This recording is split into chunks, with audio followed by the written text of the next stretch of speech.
जब माता पार्वती ने दिया शिव, विष्णु, नारद, कार्तिकेय और रावण को श्राप। एक बार भगवान शंकर ने माता पार्वती के साथ द्यूत जुआ खेलने की इच्छा प्रकट की।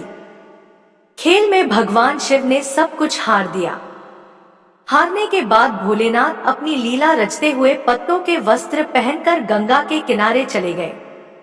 जब कार्तिकेय जी को इस बारे में पता चला तो वह माता पार्वती से सब कुछ वापस लेने आए। इस बार खेल में माता पार्वती हार गई और कार्तिकेय जी ने भगवान शिव का सारा सामान ले लिया। अब माता पार्वती चिंतित हो गई, क्योंकि न केवल उनका सामान गया बल्कि उनका पति भी दूर चला गया। इस दुख में उन्होंने अपनी व्यथा अपने प्रिय पुत्र गणेश जी से कही।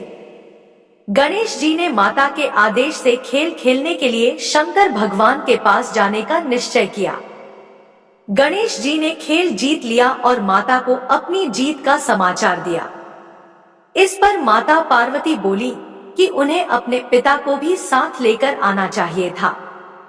गणेश जी फिर भोलेनाथ की खोज में निकल पड़े और उनकी मुलाकात हरिद्वार में हुई, जहां भगवान शिव भगवान विष्णु और कार्तिकेय के साथ भ्रमण कर रहे थे। पार्वती से नाराज होकर भोलेनाथ ने वापस लौटने से मना कर दिया।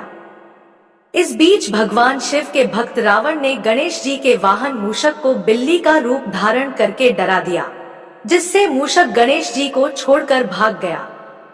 भगवान विष्णु ने भोलेनाथ की इच्छा के अनुसार पासा रूप धारण कर लिया था। गणेश जी ने माता के उदास होने की बात भोलेनाथ को बताई।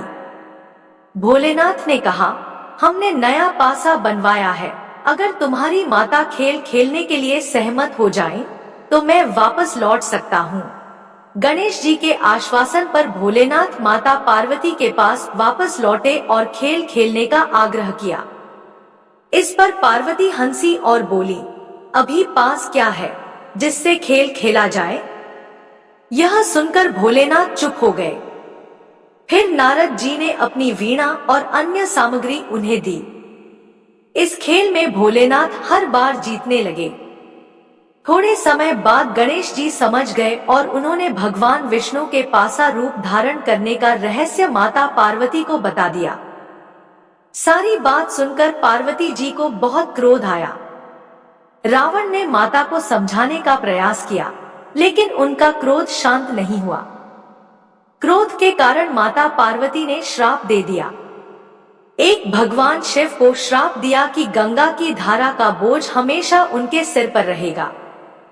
2, नारद जी को श्राप दिया कि वह कभी एक स्थान पर न टिकेंगे। 3, भगवान विष्णु को श्राप दिया कि रावण उनका शत्रु बनेगा। 4, रावण को श्राप दिया कि भगवान विष्णु ही उसका विनाश करेंगे। 5, कार्तिकेय को श्राप दिया कि वह हमेशा बाल रूप में रहेंगे। यह घटना देवी पार्वती के क्रोध और देवताओं के बीच के संघर्ष को दर्शाती है, जो उनके कर्तव्यों और भाग्य को प्रभावित करती है।